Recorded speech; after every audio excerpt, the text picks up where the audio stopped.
Hi everyone, Krista Cowan here with another episode of The Barefoot Genealogist. Today we are talking about becoming a professional genealogist. I get asked this question often about how do I become a professional genealogist? What do I need to learn? What do I need to do?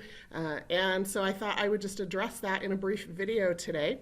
Even if you are not considering becoming a professional who gets paid for your family history research for other people's families, it might be interesting for you to understand some of the qualifications and training that professional genealogists go through so that you can improve your own family history research. Because we all know, regardless of whether you do this professionally or not, you want to be climbing your own family tree and not someone else's. And so these standards and this process will help to make sure that you are coming to accurate conclusions in your own family history research, so that you are climbing your own family tree. Now, I am going to just apologize briefly. We've got a bunch of construction going on in the building, and so hopefully it won't get too loud and drown out my voice. Let's go ahead and dive in. And let's talk first about how to prepare. Now, most of you have probably been doing family history research for some period of time. You've started your own family tree here on Ancestry. You've looked at your hints. You've done some searches. You've been pretty successful. You're feeling pretty good about it. The next step, I would say, would be to attend genealogy conferences. Now, there are major conferences around the United States and a few internationally every year. I would really strongly encourage you to look at those and see if there is one that is accessible to you at a time and place where you can attend. Genealogy conferences do a couple of things. One is they kind of broaden your expanse. Family history tends to be a very solitary, narrow pursuit. We do it, in our pajamas at 2 in the morning, and with just us and our computer. Every once in a while, we might branch out into a Facebook group or onto a message board. But going to a genealogy event just really broadens your perspective of what's going on in the genealogy industry. There are classes taught by professional genealogists about how to do different kinds of research methodology, different kinds of records available. There are vendors in the exhibit hall that have all different kinds of products and services that help genealogists and family historians just do their research better and in more effective ways to preserve and share our family history. So I really encourage you to do that. If you can't attend a major genealogy conference, check with your local family history society, either at your local level or at your state level. Very often they will have events as well. Now, sometimes they're just having monthly classes, and that's certainly a great way to dip your toe in the water. Another thing I would encourage you to do if you are thinking about or preparing to be a professional family historian is to do both offline and online research. Now, a lot of times we tend to get stuck in this mindset that everything's available online, and there is a lot available online. I've been working here at Ancestry for almost 13 years now, and we now have 19 billion historical records online. We're adding an average of 2 million new records every single day. That's just mind-boggling. I may never be able to get through all of that, but if I'm working on a particular family history problem, trying to solve something specific, very often I have to augment my online research with offline research, meaning I need to contact an archive or a library. I need to go to the family history library and look through reels of microfilm. I need to, there's lots of different offline repositories that hold records, and I need to be familiar with what those are and how to use them. That is a critical component. When you start talking about family history jobs that are available, Ancestry actually owns a professional genealogy research service that anybody can hire to do family history research for you. And if you look on our website under our careers section, you'll notice that we currently have 5 full-time openings for genealogy positions at ProGen. So when you start thinking about, well, why, if I want to be a professional genealogist, what does that mean? What does that look like? What could I do? Well, looking at some of those job descriptions might help you understand a little bit better what a professional genealogist does. And one of the things that you'll notice in almost every one of those job descriptions is this concept of being familiar with how to do offline research as well as online research. Another thing that you probably want to do to prepare is to understand and use the genealogical proof standard, including writing proof summaries about your research. So I've done an entire video series on the genealogical proof standard. You can find it in the desktop education playlist on the Ancestry YouTube channel, or you can find there is a genealogical proof standard playlist where I've just put those 6 videos together. The 6 videos include an introduction, and then they go through the 5, each video subsequently goes through the 5 steps of the genealogical proof standard. So if you understand that and you're using it in your research, and especially that final 5th step, writing up a proof summary about your research or how you came to your conclusions, that is going to be a great way to prepare to do client research. Because when we do, as a professional genealogist, I've been doing this professionally for 15 years now. As a professional genealogist, very often what I have to give to the client is some kind of written report or document. I'm not just giving them a family tree. I am explaining to them the research that I did, how I did the research, what process I went through, how I came to the conclusions I did about the information that ultimately I put in their family tree. They need to be able to follow my process. And so getting in the habit of writing that up becomes critical to this idea of wanting to take clients. Another thing I would highly encourage is subscribing to the National Genealogical Society, becoming a member of that. They put out a quarterly magazine called the NGSQ, or the National Genealogical Society Quarterly.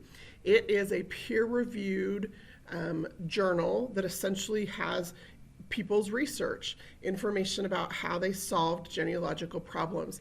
And just reading any one of those articles and reviewing it, and then following the footnotes and looking at the sources and retracing the steps of their research, one article can probably, I do this regularly, it teaches me more in that process than probably 20 hours of classroom learning. So those articles are a really, really great way to get into the mind and the research process of other genealogists, and there's just so much to learn from that. So then the question, once you've done some of those preparatory steps, are you ready to start asking people to pay you to do their genealogy research? Well, I found in my own education process that one of the best things I ever did was attend a genealogy institute. There are several of them. As a matter of fact, ProGenealogists is currently offering a scholarship program, and you can get to that at progenealogists.com/scholarship. They are offering a scholarship program to the 4 major genealogical institutes that occur each year. And this scholarship does not just cover, it covers the tuition of the institute. It also covers airfare and some other costs. So be sure to go and check that out. So the major genealogical institutes are the Genealogical Institute on Federal Records, which is held in Washington, D.C. each year. This year it's July 10th through the 14th. The Genealogical Research Institute of Pittsburgh is called GRIP. It's in Pittsburgh, and they do 2 weeks, one in June, one in July.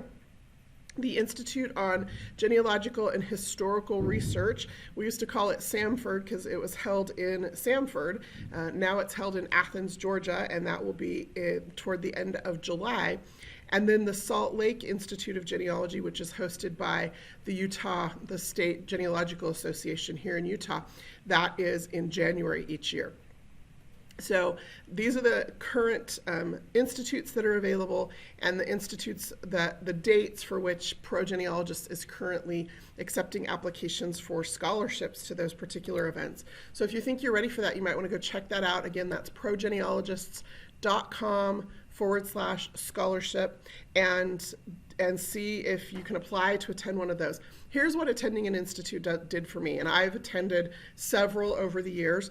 Essentially what it does is it challenges me in an environment with other professional genealogists, and it helps me see where the holes are in my methodology, in my process, in my research skills, and then it helps me to bolster those particular weaknesses and help turn them into strengths.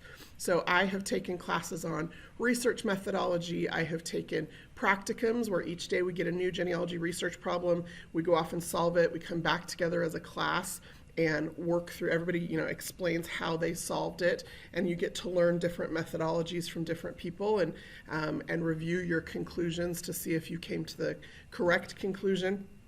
So genealogy institutes are invaluable for testing those skills. As I mentioned, those scholarships are now available. Another way you can see if you're ready is you can write up a piece of your own family history research following that genealogical proof standard, that fifth step of writing a soundly reasoned, coherent conclusion about a particular thing. So for example, if you were trying to discover the parents of a specific individual, you could write up the research process that you went through, the records that you found, and how you came to the conclusion that you've identified the parents correctly. You can write that up and you can submit it to a journal, such as the NGSQ. There are other genealogical journals. There is now a genetic genealogy journal for incorporating DNA evidence into as another piece of evidence that we use in our family history research conclusions. And you can submit that to a journal. And the benefit of that is your article will go through a peer review process.